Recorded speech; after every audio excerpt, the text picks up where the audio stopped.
안녕하세요. 낭만 코치입니다. 오늘은 4주차 이제 시작을 하게 됐네요. 시작한 지가 얼마 안 된 것 같은데 벌써 이제 오늘 하고 나면 한 번밖에 안 남았어요. 그래서 우리가 1주차, 2주차, 3주차를 보냈고 오늘 4주차를 통해서 여러분의 드림 하이, 꿈을 더 높게 만드는 멋진 시간으로 함께 오늘도 힘차게 시작합니다.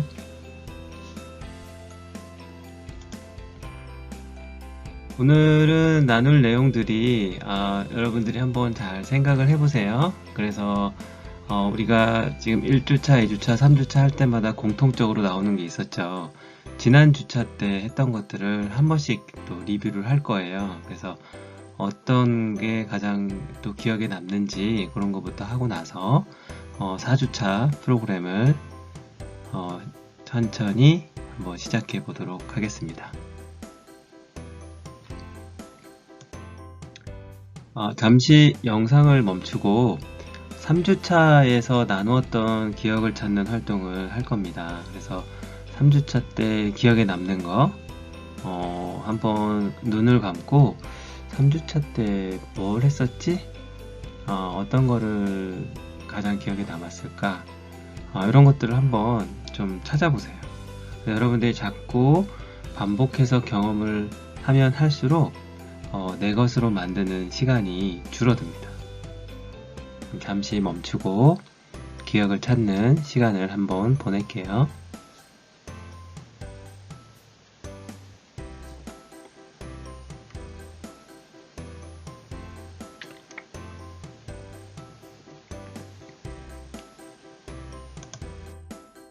자, 지난주에 배웠던 3주차 때 배웠던 걸 한번 볼게요. 미래를 찾아가는 여행이라고 해서 드림 리스트 100개를 작성하는 거를 했었던 거 기억나시죠? 그 다음에 진로 로드맵 우리가 시간선 여행을 했었고 멘탈 코칭하고 관련된 것들, 그래서 스트레스 관리에 대한 거 5단계에 대한 거를 한번 나눴었어요. 구체적으로 한번 살펴보겠습니다.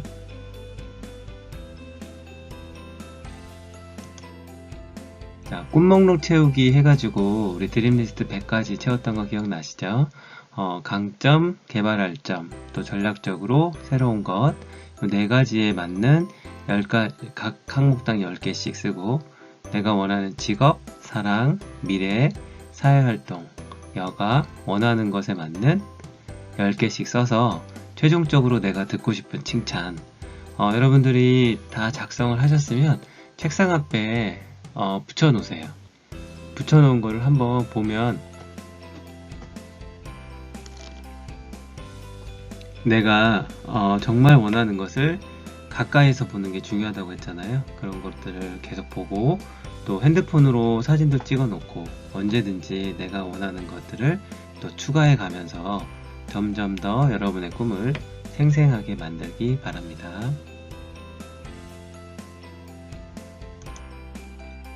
그리고 나의 꿈에 대해서 자성 예언, 스스로 꿈을 이루는 예언을 한다 해갖고 작성하는 것도 했었죠. 그래서 이거를 습관처럼 하시면 좋아요. 나는 오늘 최고로 멋진 날을 보낼 것이다. 나는 오늘 최고로 멋진 날을 보낼 것이다. 그래서 하루 시작할 때 써도 되고 자기 전에 써도 이것도 효과가 있을 수 있어요. 그러니까 이런 것도 내 꿈에 대해서도 한 장을 써서 놔두고 수시로 우리가 시간 날 때마다 자성 예언을 하는 습관을 갖는 것도 좋은 습관입니다.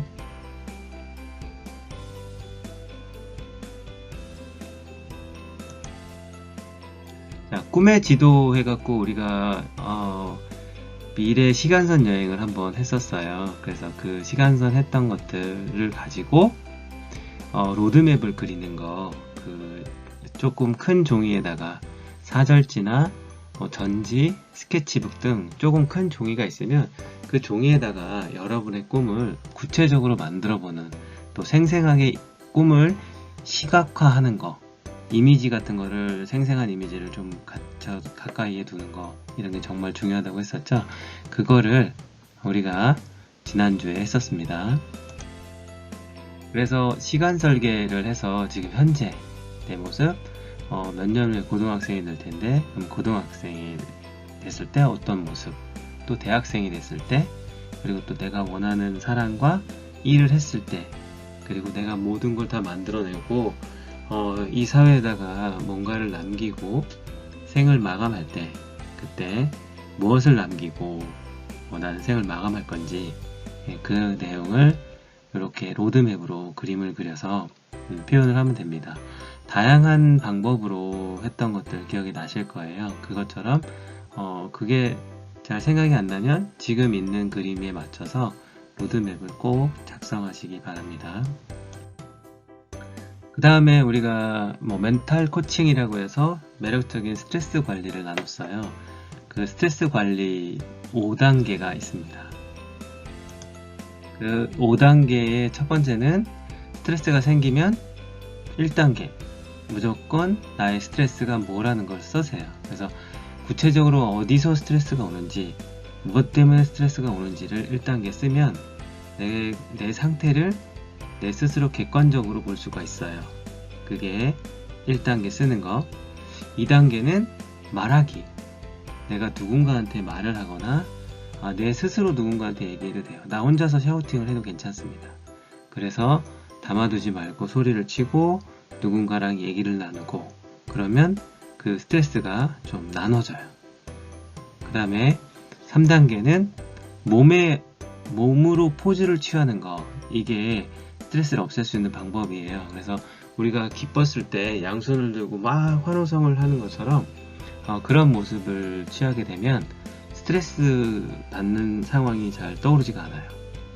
그리고 또 쉬운 방법은 치아에다가 볼펜을 문 것처럼 웃는 얼굴을 하고 있으면, 억지로라도 웃는 얼굴을 하고 있으면 뇌는 긍정적인 생각을 하게 돼요. 그래서 부정적인 생각이 없어지게 됩니다. 4단계 두드려라 그래가지고 우리가 신체의 특정 부위를 두드렸을 때 스트레스가 날아가는 그 경혈점이라는 게 있어요. 그래서 그 그림을 보고 어느 부위를 터치했을 때 그게 스트레스가 날아가더라 라는 게 이제 4단계. 5단계는 여러분이 정말 갖고 싶은 나의 매력적인 목표를 만들어서 그게 이루어질 수 있다라는 생각을 하게 되면 지금 내가 겪고 있는 이런 스트레스는 되게 작은 걸로 느껴져요. 스트레스 자체로도 느껴지지가 않을 만큼 큰 매력을 발산할 수 있게 돼요. 그래서 1단계부터 1단계, 2단계, 3단계, 4단계, 5단계에 맞는 스트레스 관리를 여러분들이 지속적으로 잘 활용하시기 바랍니다. 그래서 그 4단계에 터치하는 점을 한 번 더 볼게요. 1번, 자존심을 상하게 했을 때는 명치로부터 해서 어깨 중앙이랑 일치되는데 고기 부분을 양쪽으로 치면, 여기 갈비뼈 부분이에요. 갈비뼈 부분을 치면 자존심이 상했을 때 효과적이다. 그 다음에 유일하게 마사지를 해주는 곳이 있다 그랬죠. 2번 중부점이에요. 분노. 우리가 수시로 화가 날 때가 있죠. 그럴 때마다 왼쪽 팔 쪽 있는 쪽, 그 다음에 어깨가 내려가는 쪽이 있죠. 그 다음에 오른쪽도 똑같아요. 같은 부위를 이렇게 마사지 해주면 여기 조금 움푹 파인 부분이 있는데 그 부분이 마사지 하면서 되게 조금 뭉쳐있는 것이 풀리면서 화난 것들이 사라지게 됩니다. 그 다음에 3단계 인중이죠. 코 밑에 있는 게 인중인데 3번을 보면 거기는 이제 욕구나 갈망. 그래서 내가 급하게 뭔가 배고프거나 뭐 화장실 가고 싶은 욕구가 생겼을 때 조금 멈추고 싶다 그러면 인중 부위를 치면은 효과적이에요. 그 다음에 4단계 여기 쇄골뼈가 시작하는 부위 있죠. 고기를 치게 되면 불안하거나 공포심이 들 때, 그 불안감이나 공포심을 덜어줄 수 있어요. 그 다음에 5번 입술 아래 턱 있는 부위를 치면 여기가 이제 슬플 때, 또 후회가 되거나 슬플 때 되게 효과적입니다. 그 다음에 6번째는 코 옆으로, 코 왼쪽이나 오른쪽 옆으로 이렇게 터치하게 되면 좀 무기력할 때, 내가 좀 힘도 없고 좀 더 무기력할 때가 있죠. 그럴 때는 6번 자리를 쳐줍니다. 자, 7번 죄의식이나 비난, 뭔가 내가 죄책감이 들거나 이럴 때는 관자놀이 부분, 관자놀이 부분을 이렇게 또 터치를 해줍니다. 그리고 수치심이나 굴욕감이 들 때는 눈썹이 시작하는, 코에서부터 눈썹이 시작되는 고기 부분을 터치를 해주면, 8번 부위를 터치를 해주면 수치심이나 굴욕감 자체가 없어지는 것을 우리가 경험할 수가 있어요. 그 다음에 우리가 마지막으로 배운 게 이제 센터링이라고 해서 내 마음의 중심을 잡는 기술이 있어요. 코칭 기술 중에. 그래서 기본 센터링은 의자에 앉아서 좀 편하게 허리를 쭉 펴고, 손도 양손도 다리 자신의 배꼽 아래쪽에 가볍게 놓고, 코에 호흡을 집중해서 천천히 들이마시고 내쉬고, 천천히 들이마시고 내쉬고. 그 다음에 집중력 향상 센터링은 의자에 앉거나 선 상태로 앉아서 해도 되고 선 상태로 해도 되는데, 기본 호흡을 똑같이 실시하게 되면 집중력에 도움이 됩니다. 이때는 왼발과 오른발을 꼬은 거, 그 다음에 손은 그 반대로, 왼발이 위에 와 있다면 손은 오른손이 위로 올라가서 깍지를 껴서 자기 가슴 쪽에 이제 밀착하고 호흡을 해주는, 그게 집중력에 도움이 되는 센터링 기술입니다. 그래서 여러분의 마음의 중심을 잡고 스트레스도 한 번에 다 관리할 수 있는 그런 시간이 됐으면 합니다. 자, 잠시 영상을 멈추고 우리 3주차 때 나눴던 핵심들 한번 다 짚어봤는데, 여러분들이 교재를 보면서 다시 한번 정리하는 시간을 잠시 갖도록 하겠습니다.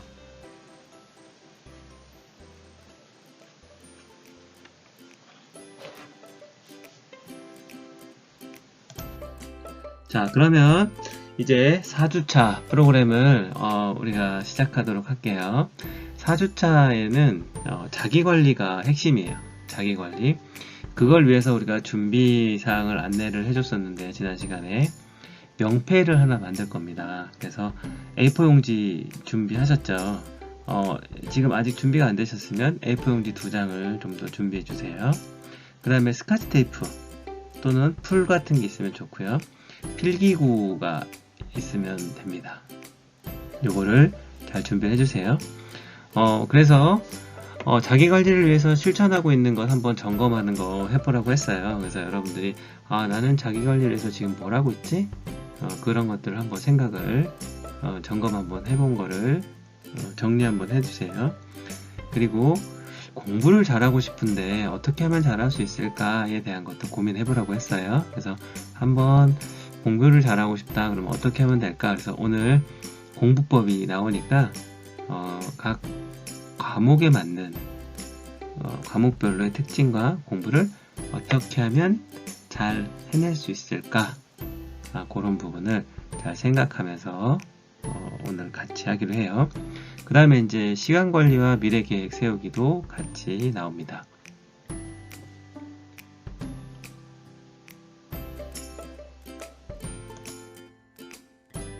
자, 우리가 이제 5주차가 되면 5주차에는 꿈의 지도 만들기와 미래에서 온 편지, 브레인 서바이벌 이런 것들을 우리가 나누게 되고요. 오늘은 공부법이나 명패 만들기, 암기법과 시간관리에 맞춰서 여러분들이 요런 게 지금 계속 연속해서 진행이 되는구나 라고 기억을 해두시면 됩니다. 자, 일단 우리가 명패를 만들 건데, 명패 만드는 방법을 제가 잘 설명드릴 테니까, 명패에 들어가는 컨텐츠는 3가지입니다. 첫 번째, 자신의 꿈을 명패로 만들어서 보여지게 될 거고요. 그 다음에 자신의 장점과 행복했던 일을 반반 나눠서 작성을 하게 될 겁니다.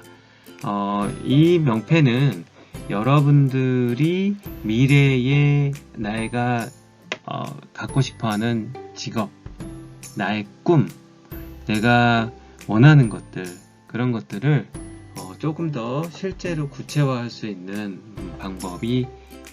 방법으로 사용이 됩니다.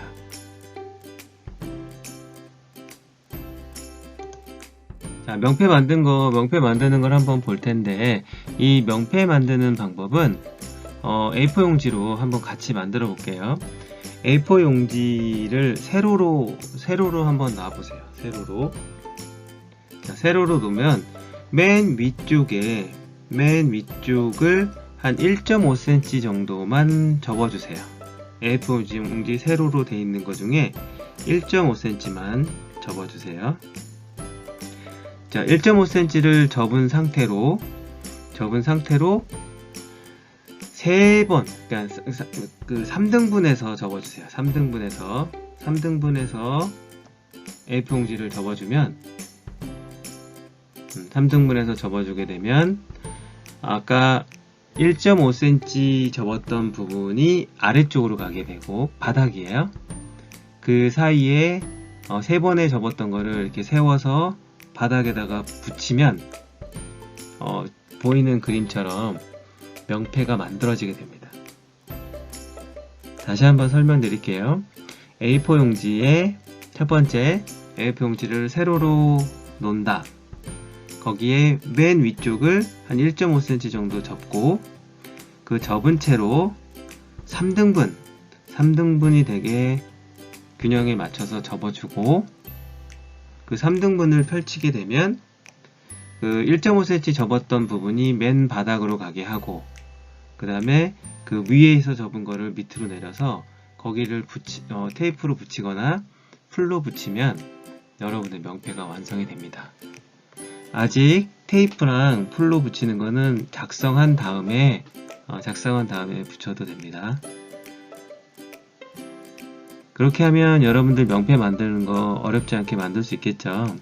자, 그렇게 만들었을 때 보면 우리 학생들이 실제로 만든 명패입니다. 맨 첫 장에는 뭘 쓰냐면 여기 사진에도 나와 있죠. 비주얼과 실력을 겸비한 승무원, 그 다음에 본인의 이름 누구누구 쓰죠. 요렇게 할 수 있고, 그 다음에 여기 보면 정직한 꿈은 자기 정직한 기자라고 쓴 우리 학생도 있고, 그 다음에 되고 싶은 거 대통령, 하고 싶은 거 의사, 이런 것들도 적은 것도 있고, 그 다음에 여기 보면 억만장자가 돼서 또 효도하고 싶은 우리 학생도 있네요. 여러분이 되고 싶은 구체적인 직업에 대해서 어떠한 사람이다라는 것을 앞에다 붙여줘도 좋아요. 그래서 의학 발전에 기여할 외과 전문의 이렇게 쓸 수 있겠죠. 이렇게. 그래서 여러분이 1주차, 2주차, 3주차 때 나의 꿈에 대해서 이제 조금씩 구체화했다면 이제 4주차, 5주차 때는 이게 눈에 보여지고 실제화하는 거예요. 그래서 명패를 만들어서 저렇게 여러분은 어떤 사람이다.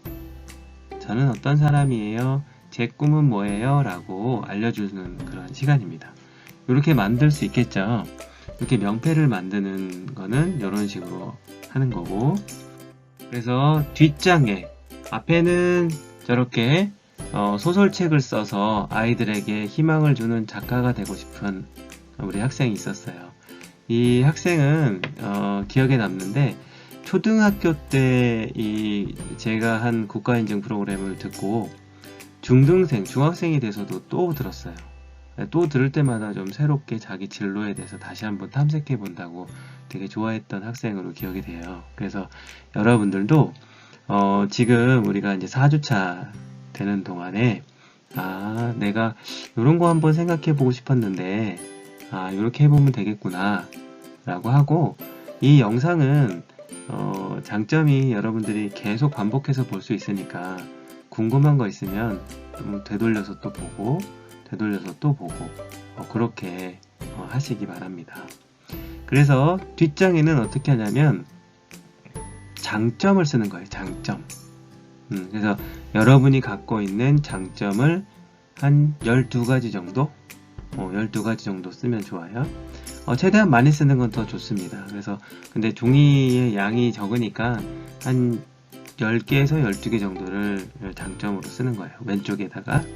그리고 반을 나눠서 오른쪽에다가는 여러분이 행복했던 거, 내가 이런 걸 할 때 되게 행복했어 라는 것들을 한번 쓰는 겁니다. 여기 보면 뭐 행복했던 일, 글씨를 예쁘게 쓴다고 들었을 때 행복했고, 핸드폰을 샀을 때도 행복했고, 또 상을 받았을 때도 행복했고, 그죠? 그 다음에 이제 칭찬받았을 때 행복했고, 이런 것들이 있어요. 그러니까 요거를 참고해가지고 나는 어떨 때 행복했지? 나의 장점은 또 뭐지? 요 두 개를 보면 행복했던 거나 장점은 다 긍정 자원, 긍정에서도 찾고 있죠. 그래서 우리가 지난번에 했던 거 기억나실 거예요. 평생 행복하려면 나한테 있는 것을 찾아라 라고 했던 거 기억나시죠? 그래서 나한테 있는 거, 나한테 좋은 장점들을 많이 보고 또 행복한 일을 찾아서 이 명패 뒤쪽에다 놔두면 언제나 보고 있을 때마다 되게 행복감을 느낄 수가 있어요. 그리고 나는 이렇게 훌륭한 사람이구나, 나의 장점을 통해서 더 자신감을 얻을 수가 있고, 그걸 바탕으로 해서 여러분 앞에 명패는 미래에 여러분의 꿈을 이뤄주는 최고의 도구가 될 거예요.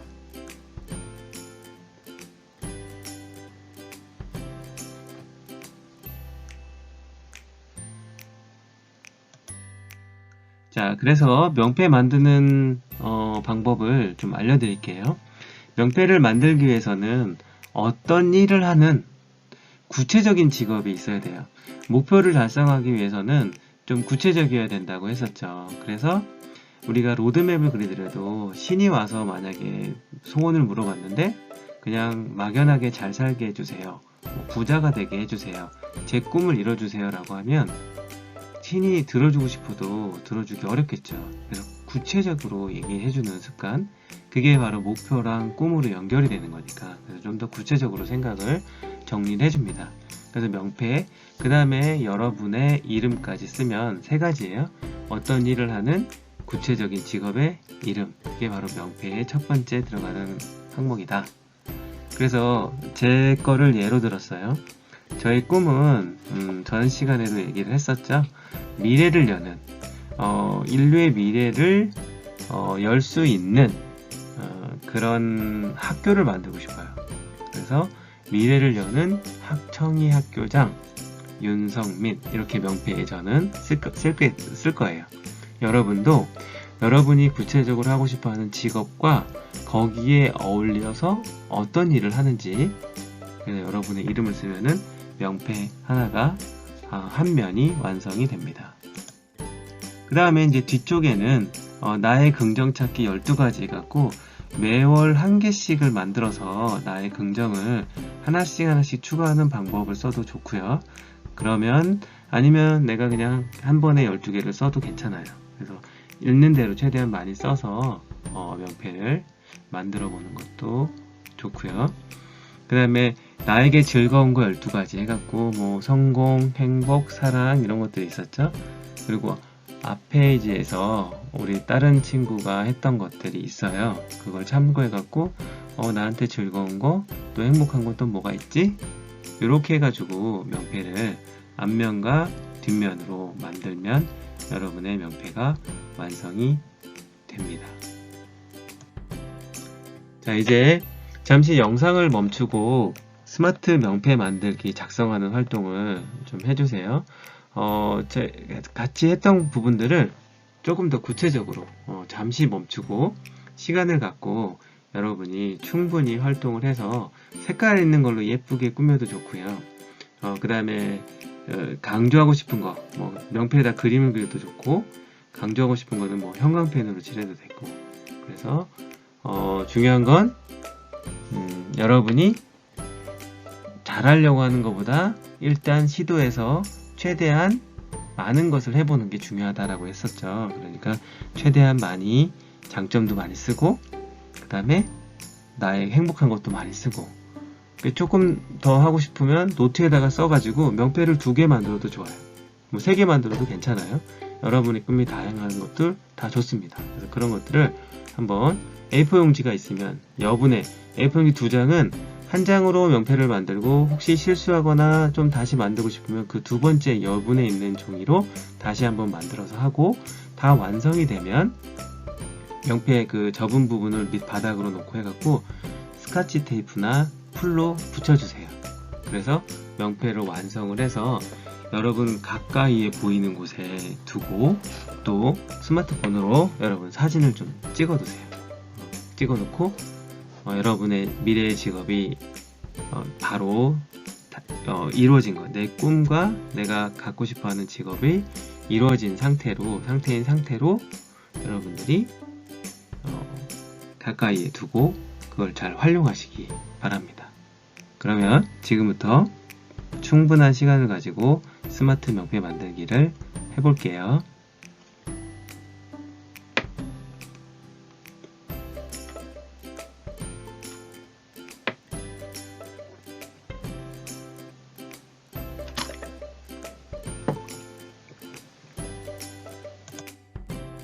자, 그 다음은 우리가 NLP라 그래가지고 NLP는 Neuro Linguistic Programming이라고 해가지고 요거는 마음을 움직이는 기술이라고 저는 정의를 해요. 그래서 어떻게 하면은 내가 공부를 하는 데 있어서도 나의 유형이 되게 중요해요. 나는 어떤 유형으로 공부를 하고 어떻게 해야지 좀 더 학습을 잘 해낼 수 있을까, 공부를 잘 해낼 수 있을까, 그런 유형을 한번 우리가 알아보는 시간을 갖도록 할 거예요.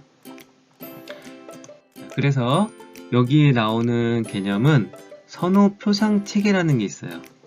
선호표상 체계라는 건 사람이 갖고 있는 커뮤니케이션 행동은 5가지 감각을 통해서 뇌에 전달이 돼요.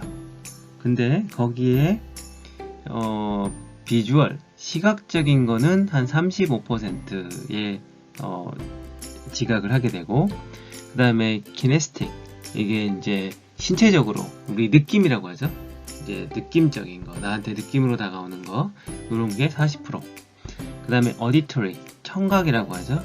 그래서 이 청각, 시각, 청각, 촉각. 그래서 우리가 뭐 시청각 이런 말도 하죠. 그래서 시각, 청각, 촉각에 맞는 그 공부하는 방법들이 다 달라져요. 그래서 조금 뒤에 나오는 영상을 보면은 나는 어떤 유형이구나, 공부할 때 나는 청각형이구나, 시각형이구나, 거기에 맞춰서 공부 방법을 좀 바꿔만 줘도 공부가 좀 더 효율적으로 잘할 수 있게 돼요. 그러니까 우리는 그런 지혜들을 이번 시간에 배우는 거예요.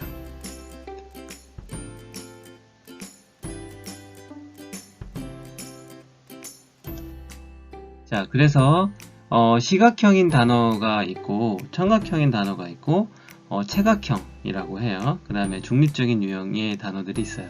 그러니까 시각형인 단어들을 보면 보다, 상상하다, 바라보다, 뭐 관찰하다, 뭐 이런 단어들이 대표적인 단어들이고, 청각형인 단어들은 듣다, 뭐 경청하다, 귀 기울이다, 소리를 내다, 뭐 들리다, 이런 게 있어요. 그래서 나는 귀가 좀 밝은 것 같아, 소리에 되게 민감하면 청각형에 가까울 수 있고요. 나는 뭔가 그림 같은 거를 봐야지 좀 더 이해가 빨라, 그러면 시각형으로 볼 수 있어요. 이 유형에 따라서 다르거든요. 그 다음에 체각형은 뭐 느끼다, 접촉하다, 만지다, 움켜쥐다. 그래서 내가 몸으로 부딪혀서 뭔가를 해보는 거, 몸을 부딪히고 접촉하고 해서 뭔가 만들어내는 거, 그게 바로 여러분이 시각, 청각, 촉각에 맞는 나는 어떤 유형인지 그거를 조금 있으면 한번 학습 유형에 맞는 거를 진단을 한번 해볼 겁니다.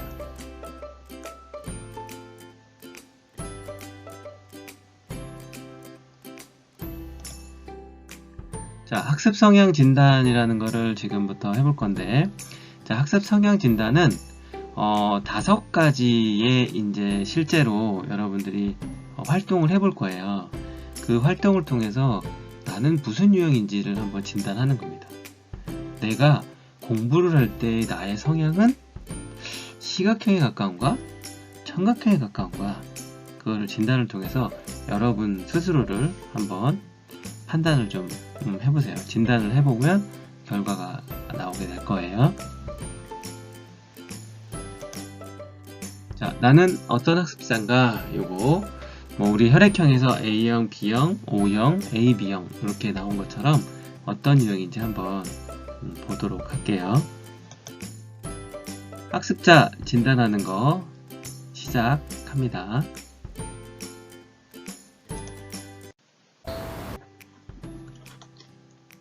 자, 이제 영상을 봤죠? 이 영상을 보고 이제 여러분들이 영상에서 나오는 거를 나는 기억이 나는 거를 한번 거기 여러분들 교재에다가 한번 써보는 거예요. 그래서 영상을 보고 생각나는 걸 한번 적어보세요. 그래서 이 영상 속에 대사가 어떤 대사가 생각이 났지? 아니면 장면 속에 어떤 색상에 잘 떠오르는지 이걸 볼 때 느낌이 어떤지를 한번 작성해 보세요.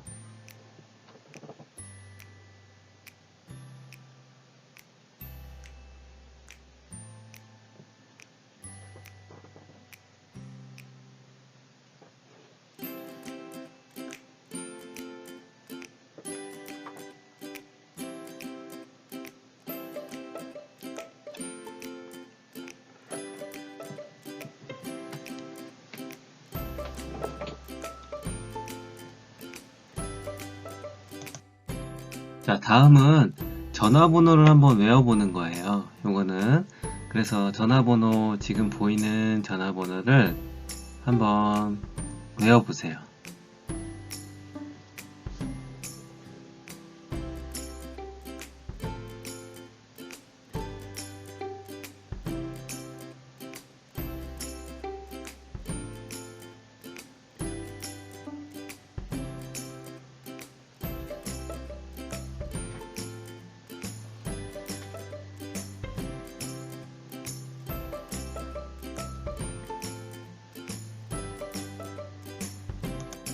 자, 어떤 방법을 이용해서 전화번호를 외웠는지 한번 적어보세요.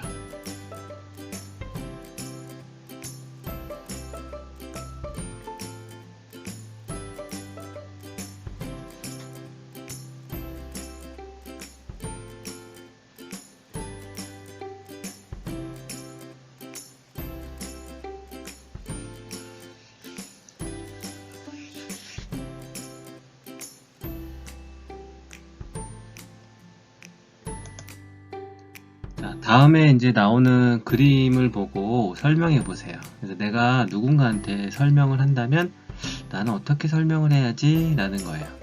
사진을 보고 거기 사진에 나오는 거를 한번 잘 보고 어떻게 설명할지를 생각해 보세요. 그리고 그 다음 장에 내가 어떻게 설명했는지를 작성하시면 됩니다.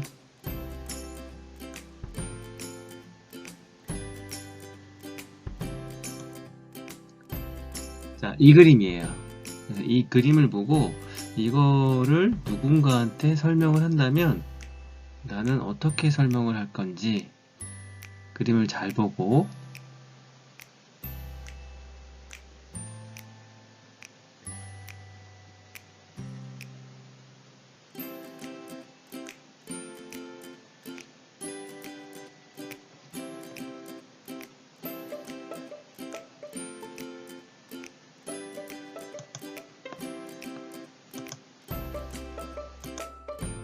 자, 그 다음에 두 번째 그림이에요. 두 번째 그림도 요걸 보고 어떻게 설명할 건지 이 동물의 생김새, 이 느낌 어떤 걸로 잘 표현할 수 있을지 잘 보고 한번 설명한다면 어떻게 설명할 건지 그거를 한번 해보세요.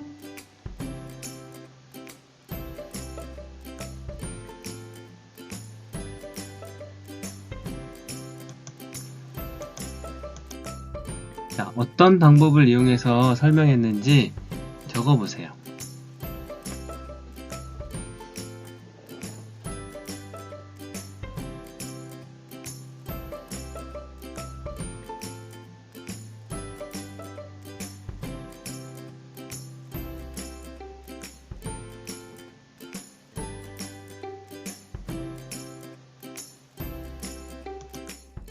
자, 그래서 나는 어떤 학습자인지 체크를 한번 해볼게요. 1번부터 5번까지를 한번 체크를 해볼게요. 새로운 공부를 할 때 선호하는 방법이 나는 선생님한테 설명 듣는 게 공부하는 때 도움이 된다. 난 두 번째, 선생님의 행동을 보는 거, 뭐 제스처나 행동을 보는 게 나한테 좀 선호하는 방법이다. 그래서 1번과 2번 중에 내가 선호하는 거를 체크하시면 돼요. 자, 2번, 여가 시간에 가장 하고 싶은 일은 책 읽기. 책을 읽는 거를 선호하면 거기다 체크하면 되고, 그림 그리기. 그림 그리는 걸 좋아하면 거기다가 하면 되고. 자, 3번, 아까 번호 외우는 방법이 있었죠. 그래서 소리 내면서 번호를 말하면서 외웠는지, 아니면 머릿속으로 뭐 숫자를 상상해가지고 뭔가 그림이라든가 연상 방법을 써서 외웠는지, 그 두 개 중에 하나에 해당되는 거, 조금 더 가까운 곳에다가 체크를 하시면 돼요. 자, 4번, 신기한 동물을 설명하는 방법. 동물 사진은 아까 두 개가 나왔죠. 두 개 중에 어떻게 이 동물을 설명할 때 어떤 식으로 설명을 할 건지. 생김새를 말로 설명하는 거를 좋아하면 1번. 동물 모습을 한번 그림으로 그려가지고 이렇게 그려서 이렇게 생겼다 라고 얘기하는 걸 좋아하면 2번. 자, 다섯 번째, 영화를 볼 때 인상 깊게 남는 거. 아까 우리 드라마의 한 장면을 봤었죠.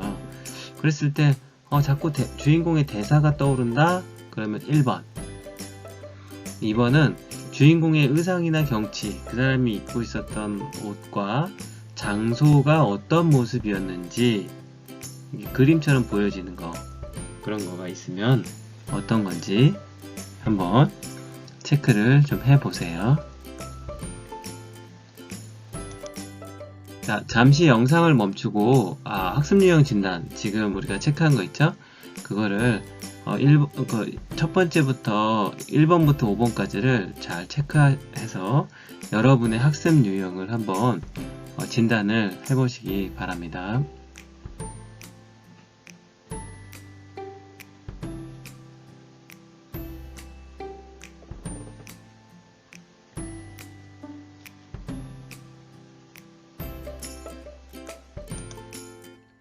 자, 그래서 나온 결과입니다. 1번. 아까 1번이 5개 중에 진단해서 1번이 3개 이상이다. 그러면 청각학습자. 2번이 3개 이상이다. 그러면 시각학습자라고 볼 수 있어요. 그래서 나는 공부할 때 이런 유형이구나. 근데 여러분들이 공부 유형, 학습 유형에서 어떤 유형인지를 아는 게 되게 중요해요. 그래서 나는 청각학습자, 시각학습자. 나는 그거를 여러분들이 정리를 좀 해두세요.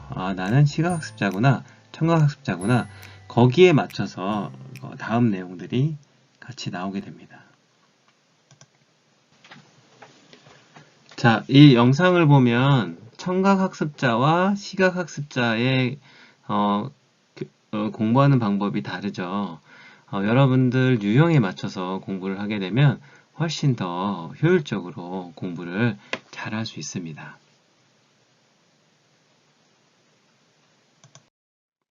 자, 그래서 청각학습자에게 좋은 공부법은 첫 번째, 소음을 없는 곳에 가야 되겠죠. 뭐 도서관 같은 곳에 가면 공부가 더 잘 되겠죠. 그 다음에 발표와 토론. 왜냐하면 청각학습자들은 들으면서, 어떤 소리를 들으면서 또 자기 소리를 내면서 공부할 때 좀 더 효율적일 수가 있어요. 그 다음에 소리 내서 공부하는 거, 이게 청각학습자에게 도움이 되는 내용입니다.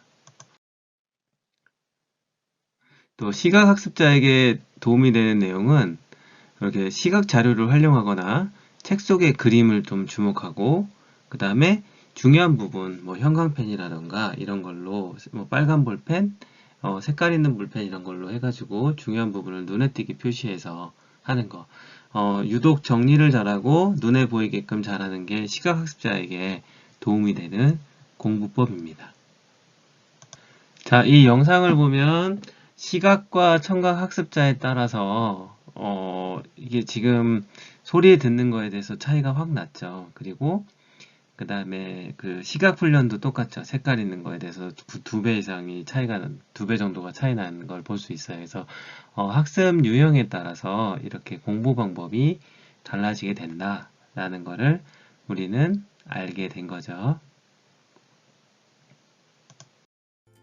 그래서 학습 유형 보완 방법이 있는데 시각과 청각은 서로 다 같이 사용을 해서 공부를 하게 돼요. 그래서 시각 학습자에게는 양쪽 귀에 서로 다른 소리를 들으면서 내용 구분하는 거가 청각적인 요소를 좀 도와줄 수 있는 방법이고 보완할 수 있는 방법이고, 청각 학습자에게는 글자 색깔이 나타나는 걸로 다른 색을 칠해지는 거를 빠른 속도로 읽으면서 시각적인 능력을 좀 키우는 이런 방법을 사용할 수 있어요.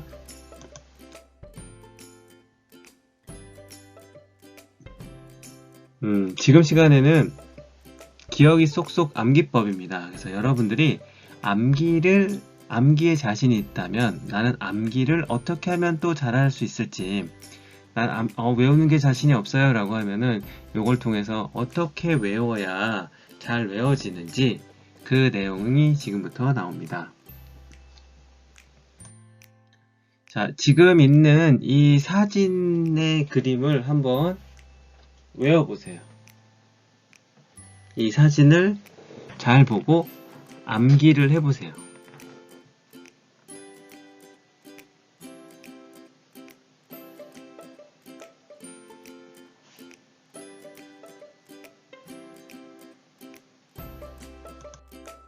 자, 이제 여러분이 암기한 거에 대한 퀴즈가 나갔는데 퀴즈의 정답이 있어요. 그래서 각 점수당 하나당 1점이라고 생각하고 점수를 뒤에 나오는 거랑 포함해가지고 몇 점 정도 하는지, 오프라인에서는 우리가 암기왕 선발대회를 해요. 근데 여러분들이 온라인이니까 한번 내가 어느 정도 암기력이 얼마나 되는지 스스로 테스트해보는 그런 시간을 가져보도록 할게요. 첫 번째입니다. 우리가 첫 장면에서 시계가 있었어요. 그 사진 속에 시계가 몇 시 몇 분을 가리키고 있었나요? 여러분 교재나 노트에다가 한번 적어보세요. 이게 첫 번째 문제예요. 두 번째, 물고기는 몇 마리 있었죠?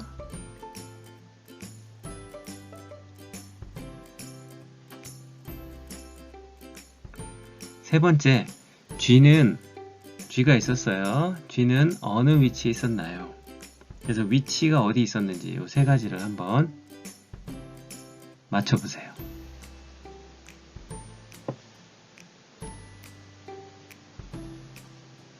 자, 정답은 시계는 10시 10분, 물고기는 2마리, 쥐는 가운데, 중앙, 가운데 이렇게 되겠죠. 이게 3개예요. 3개 다 맞춘 학생 있을까요? 아, 네, 훌륭합니다. 3개 다 맞출 수 있어요. 그리고 1개만 맞출 수도 있고 잘 기억이 안 날 수도 있어요. 그래서 이런 걸 통해서 우리가 같은 이미지를 보더라도 어떤 거를 내가 잘 외우는지 그런 거를 한번 테스트 해본 거예요. 그러면 3개를 다 맞춘 학생은 3점, 플러스 3점이 되고요. 1개를 맞추면 1점입니다. 그래서 각자의 점수를 한번 체크를 좀 해보세요. 이제 아래에 이제 사진이 나오게 되는데 요게 나와 있는 게 한 40여 개 정도 돼요. 그 정도 되는, 그 40개 조금 넘는 그 정도 되는 거가 이제 글자와 사진으로 나오게 됩니다. 이거를 외우세요. 그냥 펜으로 메모하지 마시고 그냥 눈으로 보고 외워서 이게 다 지나가고 나면 끝났을 때 그걸 기억해 갖고 빈 종이에다가 써보세요. 여러분 노트나 빈 종이에다가 한번 써봐서 내가 한 40개 중에 몇 개를 기억을 하는지 그걸 한번 해볼 거예요. 그래서 하나당 1점으로 계산해 보면 돼요. 그래서 한번 해보는 시간을 갖도록 하겠습니다. 여러분이 어떤 방식으로 단어랑 그림을 암기하는지 그거를 지금부터 해볼게요.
자, 앞에서 나온 단어와 사진에 있는 것을 암기한 것을 빈 종이에 작성하는 활동을 하고 몇 개를 기억해냈는지 한번 확인합니다.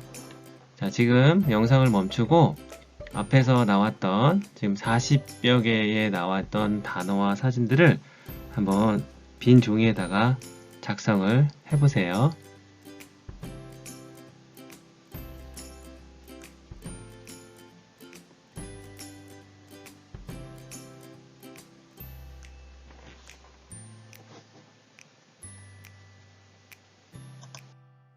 자, 우리가 보면 앞에서 나온 것 중에 작성을 해본 거를 보면 몇 개 정도가 나왔을까요? 그래서 30개 이상인 우리 학생들도 있을 거고, 뭐 10개를 작성한 학생들도 있을 거고, 뭐 그 20개, 뭐 30개, 40개 최대한 많이 한 학생들이 있을 거예요. 그래서 내가 30개를 넘기면 정말 많은 거를 잘 기억해낸 거예요. 그리고 한 10개밖에 기억이 안 했어요. 그래도 여러분은 그 사이에 내가 어떤 방식으로 암기를 했는지 그거를 알아보기 위한 과정이었으니까 계속 이걸 통해서 이제 암기력을 좀 더 늘릴 수 있도록 그렇게 한번 해볼게요. 자, 기억 유형인데 기억 유형에 대해서 1번부터 10번까지 읽고 V 표시를 해가지고 여러분이 한번 체크를 해볼 건데요. 자, 1번 문항 한번 볼까요? 무슨 내용이든 무작정 외우기보다는 그 뜻을 정확하게 이해하면서 외운다. 여기서 1번부터 10번까지 중에 나한테 해당이 되는 거를 체크하면 됩니다. 그래서 이 중에 어떤 게 나랑 내가 기억해내는 거랑 가까울지 이런 거를 지금부터 작성하는 시간을 가질 거예요. 그래서 잠시 영상을 멈추고 나의 기억 유형 진단하는 활동을 한번 해주세요. 그래서 10개 중에 나는 몇 개 정도가 되는지 체크를 해주시기 바랍니다.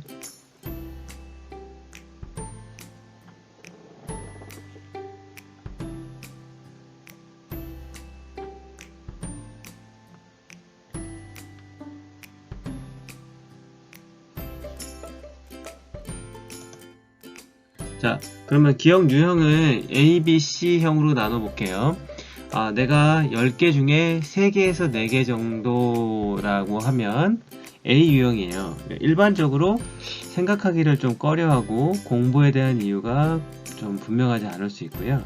그 다음에 앞으로 공부를 잘하기 위해서 무엇이 중요한지 살펴볼 필요가 있는 유형이 A 유형이에요. 그다음 B 유형에는 5개에서 7개를 체크를 한 학생인데 B유형은 나름 암기를 위한 다양한 방법들을 좀 시도하고 있고 그래서 오랫동안 기억하거나 자신의 것으로 만들려는 노력이 조금 필요한 유형이 B유형이에요. 그래서 단순히 반복 암기나 이런 시간보다 기억 효과가 조금 높지가 않아서 다양한 암기 기술을 습득하는 필요가 있는 게 B유형. 자, C유형은 8개에서 10개예요. 8개에서 10개. 이거는 기억하기 위한 방법을 적극적으로 사용하고 있고 암기하기 위해 투자한 시간만큼 공부도 도움이 되고 있는 유형이에요.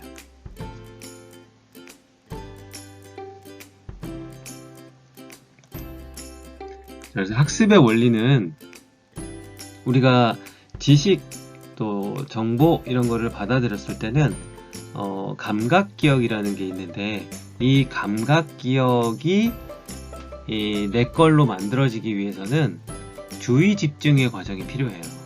그러니까 아까 시각적으로 집중하는 거, 청각적으로 집중하는 거 그런 것처럼 나의 집중력을 거기 내가 갖고 있던 들어온 지식에 그걸 맞춰줬을 때 그게 단기 기억으로 저장이 돼요. 단기 기억으로 저장이 되고 이 저장은 시연이라는 걸 통해서 직접 시연을 했을 때 단기 기억으로 조금 더 오래 남을 수가 있고 이게 단기 기억이 여러 번 반복이 되면 장기 기억이 돼서 언제든지 꺼냈을 수 있고 지혜로 발현될 수 있는 게 바로 학습의 원리입니다. 그래서 여러분들이 처음에 왔을 때 감각 기억을 주의 집중을 해야 되고, 단기 기억을 시연해서 자꾸 아웃풋으로 만들어낼 수 있는, 그래서 장기 기억화 했을 때 여러분의 지혜로 발전하게 된다. 자, 망각곡선이라는 게 있어요. 그래서 이거는 효율적인 암기를 하기 위해서 보면 에빙하우스의 망각곡선이 있는데, 우리가 공부를 하고 나면 10분이 지나면 한 많은 수의 한 20에서 30% 정도가 좀 내려가죠. 그러니까 학교 수업에서도 끝나고 나면 배웠던 거를 좀 시간이 지나기 전에, 1시간이 채 지나기 전에 한번 책을 다시 보는 거, 이게 되게 중요해요. 책을 한번 훑어보는 거. 그러면 조금 더 기억에 남는 거, 선생님이 설명했던 거, 봤던 영상 자료나 책에서 본 것들, 그런 게 좀 더 오래 남을 수 있어요. 그 다음에 하루가 되기 전에 또 보게 되면 더 오랫동안 기억할 수 있어요. 그리고 일주일이 되기 전에 한 번 더 보는 거. 그래서 1시간, 하루, 일주일 동안에 이거를 한 번 더 복습을 하거나 계속 보게 되면 조금 더 오래 기억에 남을 수가 있어요. 아까 학습의 원리에서 했던 것처럼 단기 기억이 장기 기억으로 되기 위해서는 여러 번의 반복이 필요합니다. 그래서 이렇게 복습하는 방법으로 여러분의 암기력, 그 학습 능력을 높일 수 있도록 해보시기 바랍니다. 암기를 아까 잘했던 학생들이 있을 거예요. 그럼 어떻게 암기를 했는지 한번 여러분들 걸 보면, 암기를 잘하려면 조직화 시키는 것이 훨씬 암기를 잘할 수가 있어요. 그래서 보면 아까 우리가 나왔던 것 중에 인물이 있었죠. 뭐 링컨도 있었고 변호사도 있었고 뭐 여러가지 이렇게 직업하고 관련된, 인물하고 관련된 것들이 있었어요. 그 다음에 가전제품 같은 게 또 있었죠. 뭐 세탁기도 있었고 뭐 이런 것들이 이제 그런 군으로 기억을 하는 거죠. 그 다음에 야채도 있었죠. 야채 뭐 당근도 있었고 양파도 있었고 막 이런 거. 그래서 그런 거를 구분해 갖고 하나씩 범주화 시켜두면 암기가 훨씬 더 쉬워져요. 조직화 시키고 범주화를 시키면 암기력이 높아진다. 요거를 잘 기억해 두세요. 자, 그러면 이제부터 여러분의 매력적인 공부 비책과 시간 관리를 한번 나누도록 할 거예요. 공부가 매력적일 수가 있을까요? 선생님, 저는 공부가 너무 정말 하기 싫은 거예요 라고 하는데, 이게 공부를 맛있게 하는 사람들이 있어요. 정말 재밌고 즐겁게 하는 사람들이 있어요. 그거는 다른 점이 아니라 우리가 공부를 통해서 내가 이루고자 하는 꿈이 있다면 내 그 순간만큼은 정말 맛있는 음식을 먹고 우리가 건강해지는 것과 똑같아요. 그래서 공부도 지혜롭게 할 수 있어야 되고, 또 맛있게 하는 방법, 또 매력적으로 할 수 있는 방법들을 지금부터 한번 나눠볼게요. 그래서 내가 좋아하는 과목이 있고 좀 어려워하는 과목들이 있어요. 그 어려워하는 과목들에서 어떻게 하면 좀 더 잘 해낼 수 있을까, 그런 포인트로 여러분들이 함께 저와 함께 이걸 살펴보면 도움이 많이 될 겁니다.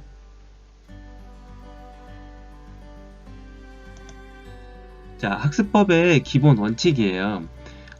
예습을 우리가 먼저 하죠. 수업에 들어가기 전에 예습을 먼저 하고, 그 다음에 수업을 하고, 복습을 통해서 유기적으로 연결이 되겠죠. 예습, 수업, 복습.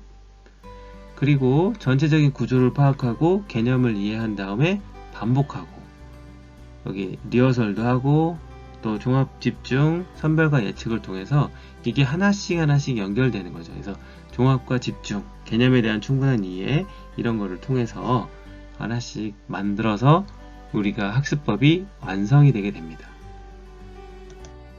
그럼 단계별 학습 방법을 구체적으로 한번 살펴볼 건데, 예습하는 방법이 있어요. 예습은 수업의 효율을 극대화하고 미리 배울 거에 대해서 내가 준비하고 간다는 거에 있어서 한편으로는 되게 준비, 그 다음에 든든함을 느낄 수도 있어요. 내가 이거 배울 거에 대해서 한번 보고 수업 시간에 한번 더 들으면 2번 이상의 반복한 효과가 나타날 수 있거든요. 그래서 개념적인 것들을 먼저 구조도 파악하고 기본 개념 파악하고 질문도 만들어 보고, 나는 이 미리 배울 거에 대해서 질문을 만들어 보는 게 예습에서 되게 큰 도움이 돼요. 근데 우리가 별도의 시간을 갖고 예습하는 게 어렵다면 낭만코치가 알려주는 방법대로 한번 해보시면 도움이 될 거예요. 자기 전에 책만 내일 배울 범위만큼은 책으로 한번 넘겨보세요. 책이나 노트나 교재 같은 것들을 한번 넘겨보는 게 되게 도움이 돼요. 책장을 자세히 읽지 않고 공부를 하지 않더라도 내가 미리 눈으로라도 소리로라도 경험을 하면 잠재의식이 좀 더 쉽게 받아들일 수가 있어요. 그러니까 예습의 방법. 집에서 만약에 책 보는 것도 어렵다면 수업 종이 딱 쳤을 때 시작하기 전이라도 잠깐이라도 배울 범위, 1시간만큼의 배울 범위의 부분을 쭉 한번 책이라도 좀 넘겨보세요. 그것만으로라도 예습에 효과가 있어요. 그냥 가만히 있다가 수업 듣는 것보다는 훨씬 효과적이에요. 그러니까 책을 앞에 부분 배울 것들을 시간만큼은 여러 번 넘기면서 배울 부분만 보자. 그러면 예습도 쉽게 할 수 있다. 그 다음에 수업을 잘하는 게 정말 중요한데, 수업 시간은 어떻게 하면 되냐면 수업 시간에는 해당되는 과목만 좀 집중하는 게 필요합니다.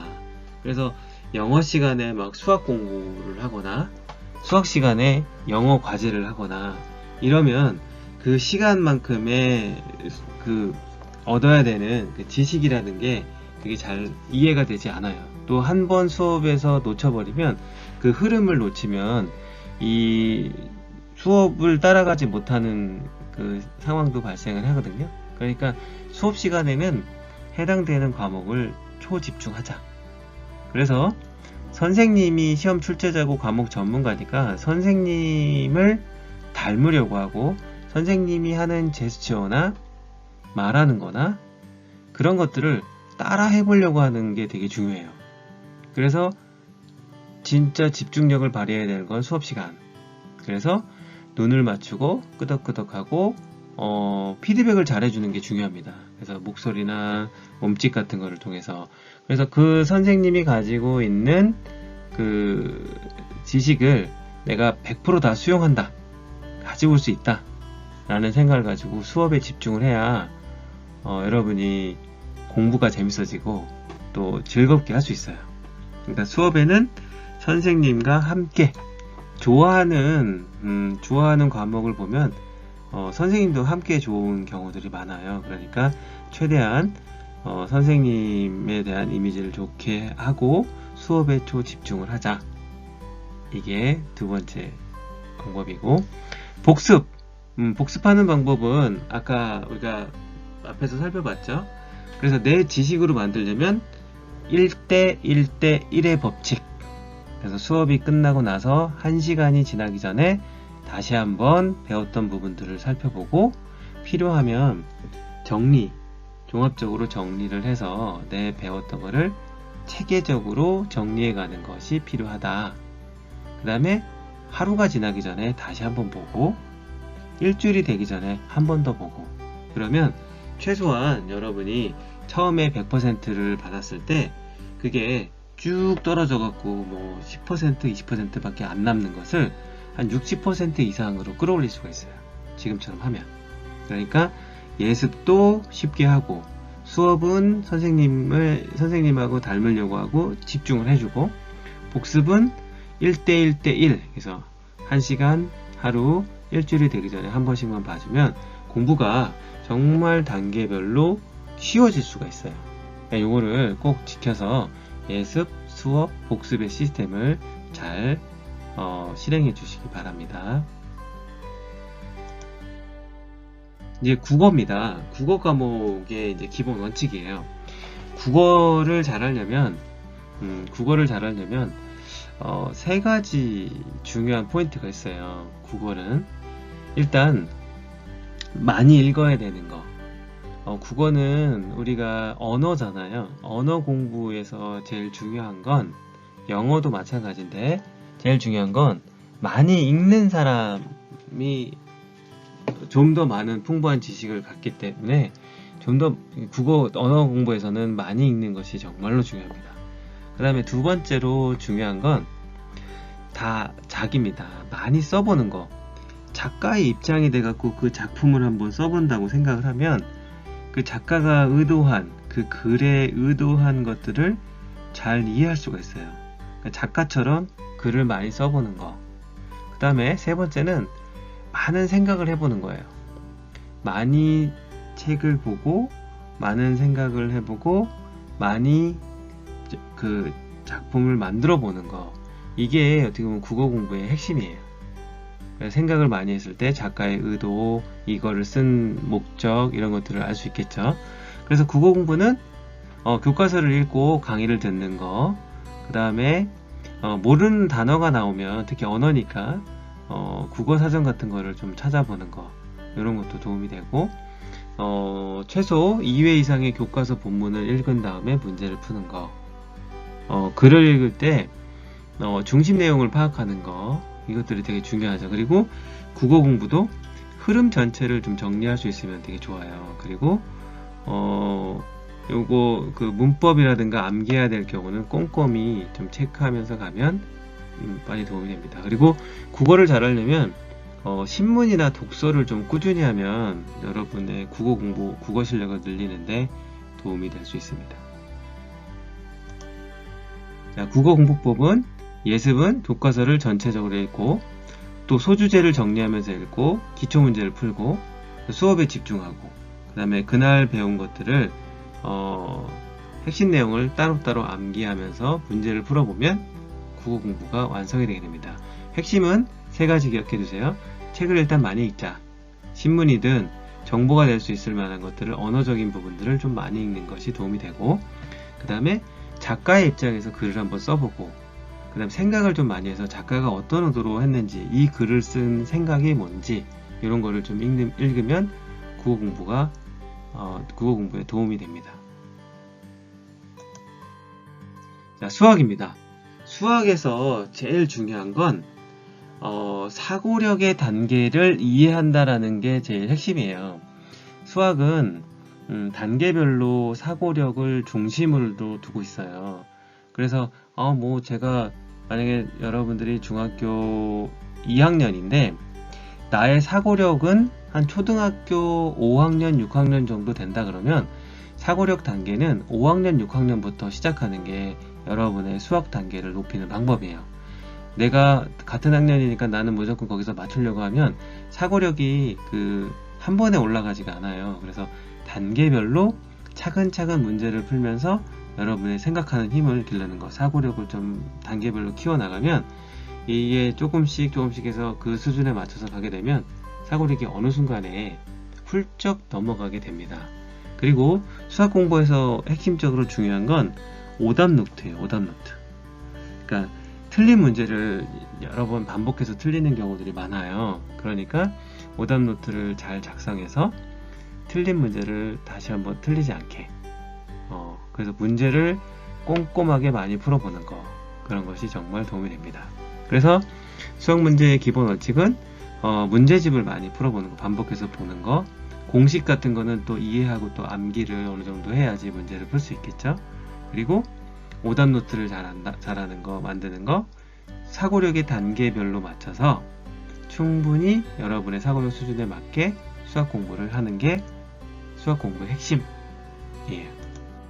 그래서 좀 여기 있죠. 기본사항 보면은 가급적 심한 문제, 처음부터 어려운 문제를 풀면은 갑자기 확 어려워서 수학을 우리가 포기하는 사람도 많잖아요. 그러니까 단계별로 하나씩 맞춰 나간다. 그리고 이거를 문제 풀었던 거에 대한 공부 궤적을 남겨서 풀었지만 틀린 문제는 X, 답을 보고서야 이해한 문제는 V, 답을 보고서도 이해 못한 문제는 별표, 뭐 이런 식으로 표기를 해서 수학 공부를 이렇게 구분해주고, 그 다음에 그거를 오답 노트 같은 걸로 정리해서 다시 한번 풀어보고 여러 번 반복해서 풀게 되면 수학을 되게 재미있게 공부하는 방법은 여러분이 그냥 사고력을 즐기는 게 좋아요. 문제를 요거를 내가 풀었을 때 되게 즐거운 쾌감이 있을 수가 있거든요. 그러면 다른 문제도 한번 풀어보면서 재미있게 하려고 생각 자체를 좀 바꿔주면 수학이 재미있게 바뀔 겁니다. 두 가지 기억해 두세요. 오답 노트를 체크한다. 나의 사고력 수준에 맞춰서 차근차근 단계를 밟아서 공부를 진행시켜 나간다. 이 두 가지를 잘 기억해 두세요.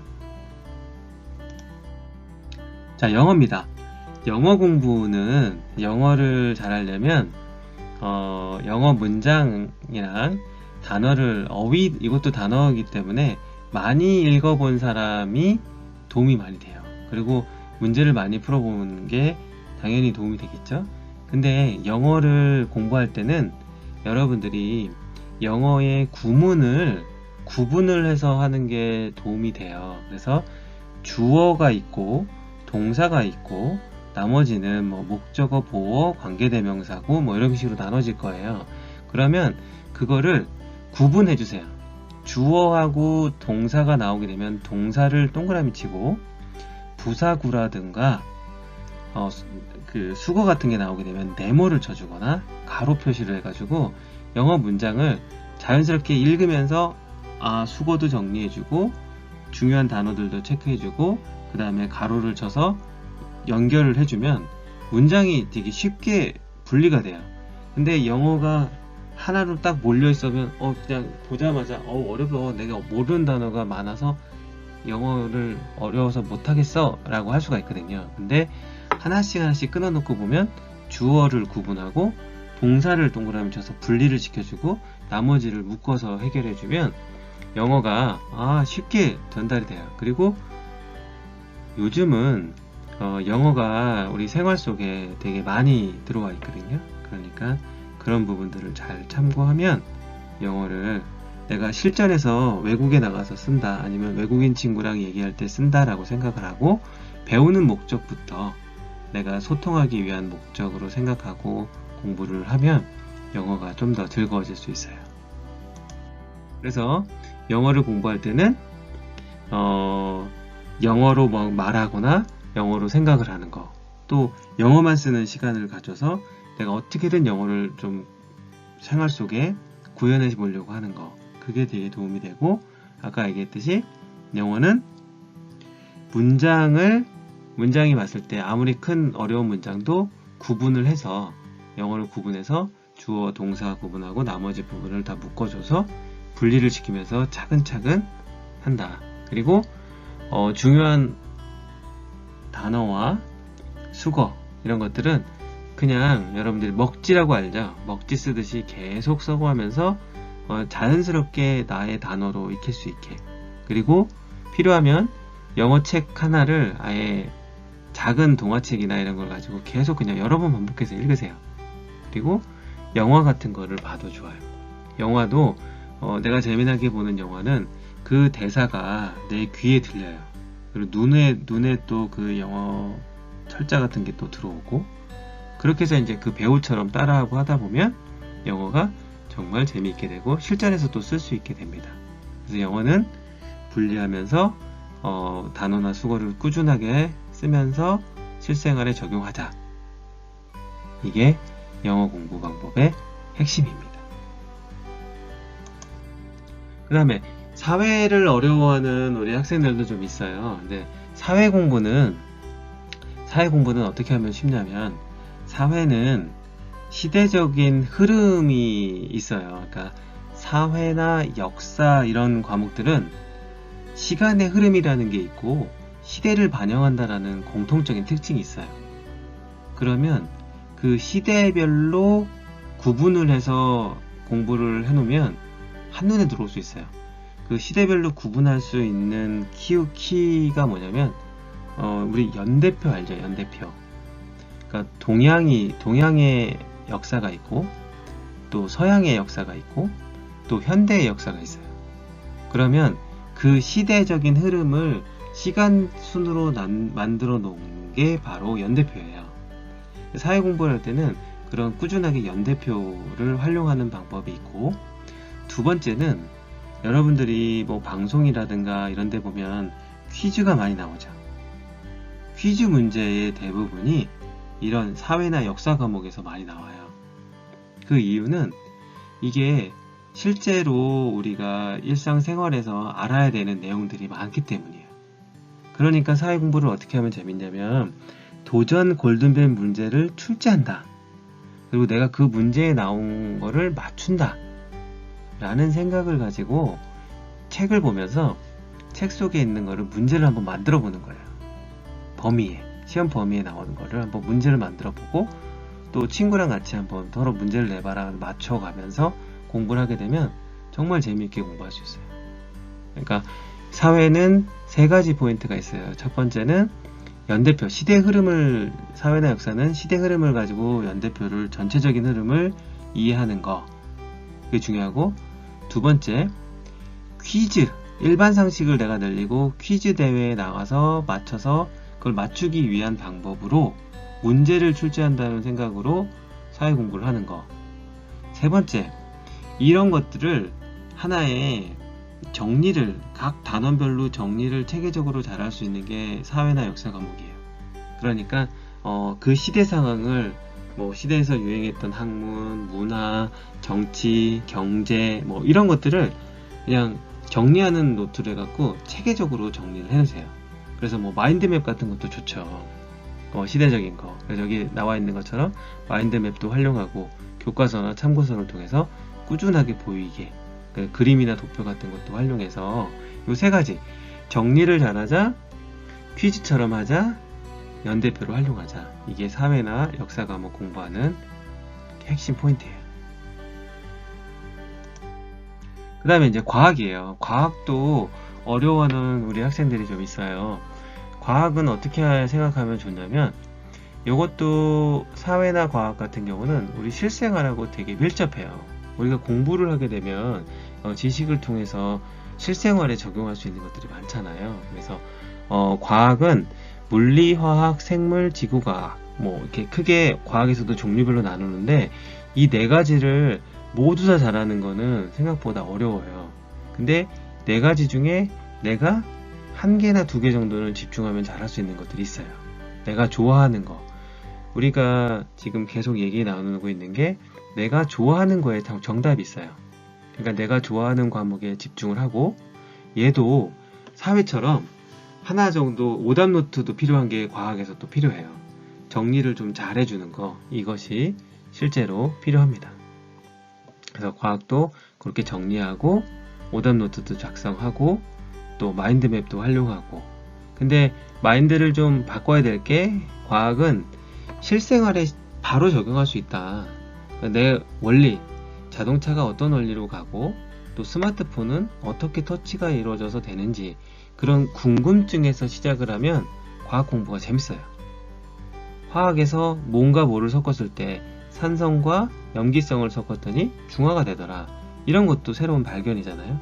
그렇듯이 여러분이 과학에서는 생활 속에 궁금한 거를 지식을 통해서 배운다 라고 생각하고, 첫 번째, 생활하고 연결된다.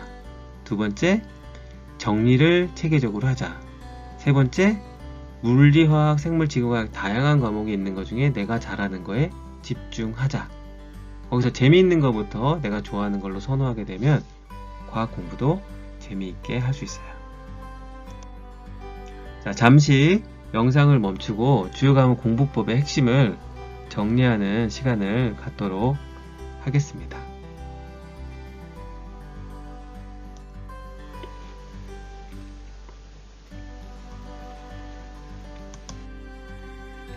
자, 이번에는 학습 목표와 계획 세우기입니다. 자, 시간 관리 부분인데, 학습 목표와 계획 세우기를 위해서는 여러분이 가용 시간을 먼저 계산을 먼저 해봐야 돼요. 무리하게 계획을 세우면 실행력이 낮아져요. 그거를 실천할 수가 없기 때문에. 그 다음에 나머지 이제 기본적으로 예습이나 복습 이런 시간들 중에 내가 공부할 수 있는 그 시간들을 좀 계산해 보는 거, 그리고 주간 단위로 한번 설정해 보는 거. 목표는 어떻게 하라 했죠? 목표는 구체적으로 해야 돼요. 구체적으로. 그래서 배분도 하고 학습량을 계획표로 옮기는 거. 그 다음에 실행한 것들 구체적으로 하면서 계획을 세운 대로 다 진행이 되는 게 아니라 피드백 과정을 통해서 유연하게 바꿔줘야 돼요. 그래서 달성 가능한 목표를 세워서 달성 가능성이 80% 이상이 될 수 있게 계획을 세우는 게 중요합니다. 계획표를 세우는 거는 그냥 계획을 위한 계획으로 끝나면 우리가 그 계획 세운 거에 대한 에너지 소모가 너무 많아요. 그러니까 작더라도 내가 달성할 수 있는 거에 초점을 두고 좀 더 구체적이면서 또 재밌는 계획을 만들어 나가는 게 필요합니다. 자, 주간학습 계획이에요. 주간학습 계획은 여기 보면 과목별로 있죠. 그럼 과목의 학습 목표를 적고 그 다음에 과목별로 국어, 과학, 수학 이런 식으로 해서 어떤 목표를 할 건지를 왼쪽에 적고요. 목표 달성을 위한 나와의 약속이에요. 내가 정한 약속이에요. 학교에 돌아오자마자 복습하기. 그래서 요걸 체크하고, 두 번째, 노트 필기를 충실히 하기. 인터넷 사용 시간을 1시간으로 제한하기. 요거 잘 지키기 어려운 학생들이 많죠. 그래도 여러분들 주간 단위로 해서 이런 내용을 내 스스로 정한 약속을 요 표를 활용해서 작성을 하면 됩니다. 여러분 교재에 있으니까 요걸 참고로 해가지고 여러분의 주간 학습 계획을 한번 세워보세요.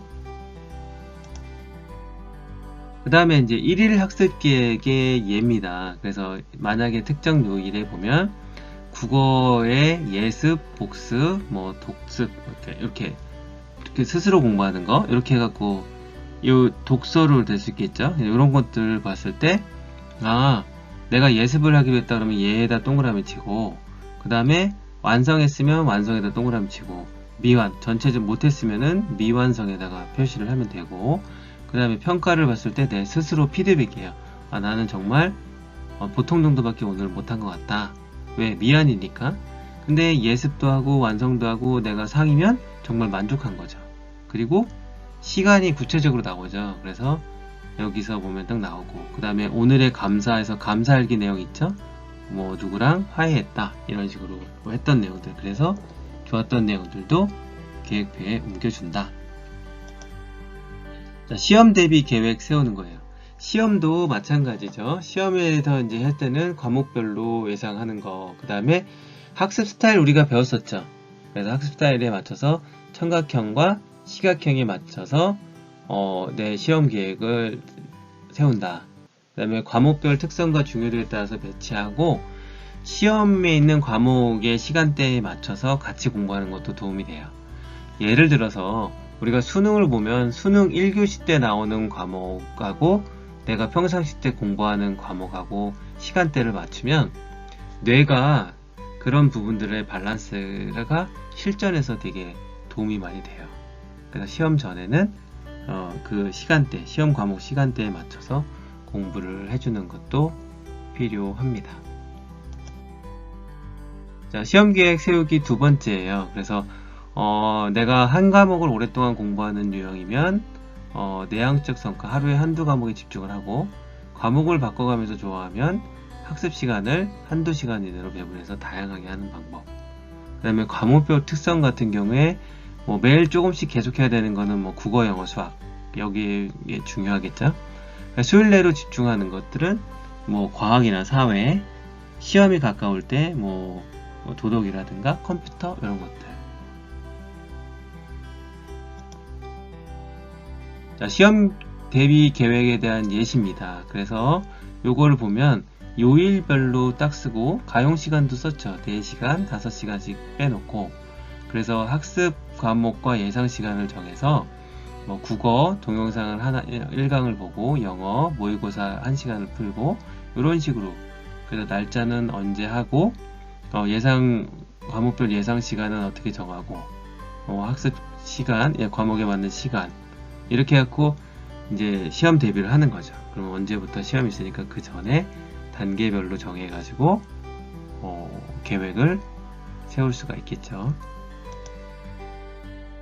그러니까 시험 관련해서 유의사항은 아까 심호흡은 우리가 센터링을 배웠죠. 그래서 집중력을 높여주는 그런 센터링 같은 거를 좀 하면 도움이 되고요. 그 다음에 우리 집중력 박스 있었죠. 손끝 박스. 그래가지고 집중력 높여주는 그 손끝 박스나 심호흡 같은 거 활용하면 도움이 될 거고, 그 다음에 문제에 밑줄을 치거나 시험이 됐을 때 문제를 좀 잘 읽어야 돼요. 그래서 문제가 뭘 묻는지를 정확히 알고 문제를 풀어야 되는데, 급하게 하다 보면 이제 문제가 뭘 묻는지도 잘 그냥 막 지나가 버려가지고 틀린 경우들이 좀 있어요. 그러니까 그런 것들을 참고해서 시험 관련 유의사항을 잘 지켜주시기 바랍니다. 자, 오늘 배우거나 해본 활동 중에 기억에 남는 것을 한번 떠올려 보세요. 이럴 때는 눈을 감고 센터링 상태가 돼서 해도 좋아요.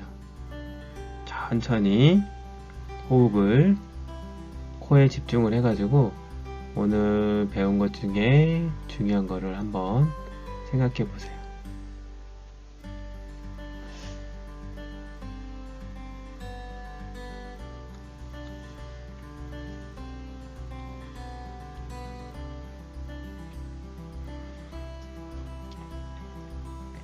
그리고 가장 즐거웠던 또 유익했던 것은 어떤 부분이 있었는지, 실제로 주요 과목에 대해서 우리가 자세히 알아봤고 계획 세우는 거, 시험 준비는 또 어떻게 하는지 그런 부분들까지 다 나눴죠. 그래서 여러분이 끝날 때 배우는 거는 나의 언어로 말을 하고 내가 직접 글로 써보는 것이 최고로 오랫동안 남아요. 그러니까 지금 한번 쭉 교재를 보면서 내가 했던 것들을 하나씩 정리를 해보는 거예요. 가장 유익했던 거. 우리 첫 번째 뭐 했죠? 스마트 명패 만들기 이런 거 했었죠. 그리고 두 번째 생각하는 거, 또 우리 저거 암기하는 거 이런 것도 했었고, 지금 방금 했던 게 공부법, 그 다음에 시간관리. 그래서 이번 주 4주차에 제일 중요한 거는 자기관리예요. 자기관리. 어떻게 하면 자기관리를 잘 할 수 있을까? 이런 내용으로 우리가 다뤄봤어요. 잠시 영상을 좀 멈추고 4주차에 배운 것들 핵심을 한번 정리하는, 핵심을 좀 정리해서 작성하는 활동을 지금부터 해주세요.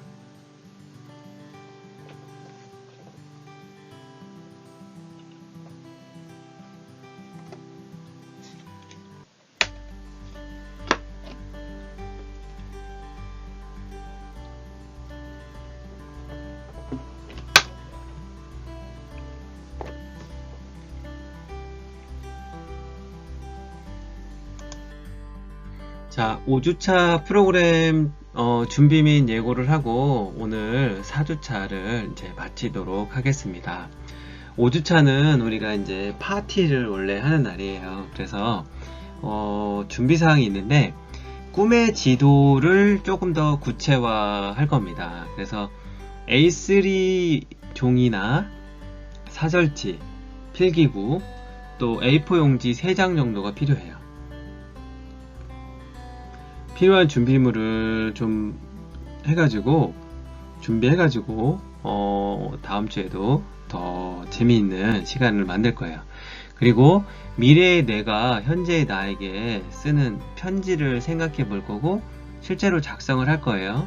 다음 주에. 그러면 미래의 내가 현재의 나에게 쓰는 편지를 한번 생각해 보는 겁니다. 그리고 우리가 지금 진로 로드맵을 이제 마지막 완성을 하는 거니까 꿈을 이루기 위한 구체적인 계획도 세울 거예요. 그래서 꿈을 이루기 위한 구체적인 계획은 어떻게 세울 수 있을까? 그거를 한번 알아보도록 할 거예요. 그리고 이번에 마지막 시간이니까 종합, 파트 5, 5번째는 종합적으로 해서 앞에서 배웠던 내용들도 한번 쭉 살펴보고, 꿈에서 지도 만드는 거, 또 미래에서 온 편지, 그리고 원래 우리가 브레인 서바이벌 게임을 할 거예요. 그래서 A4 용지를 들면서 다양하게 액티비티를 하는 그런 시간을 오프라인에서는 가졌는데 온라인에서도 한번 우리가 온라인이라고 하지만 한번 맞춰보는 시간을 가져보도록 할게요. 그래서 여러분의 두뇌 능력은 얼마나 될지, 구체적인 계획 수립과 자기관리의 핵심 5 리더십 코칭도 나누는 시간 갖도록 하겠습니다. 자, 오늘도 4주차에 정말 여러분들이 함께 끝까지 잘 들어주셔서 너무나 감사하고, 여러분과 함께 하고 있는 저 낭만 코치는 너무나 행복합니다. 우리 늘 하던 인사, 상호간에 격려하면 사랑합니다 하고 이번 4주차를 마치도록 하겠습니다. 차렷, 상호간에 격려, 사랑합니다. 이번 한 주도 행복한 시간 보내세요.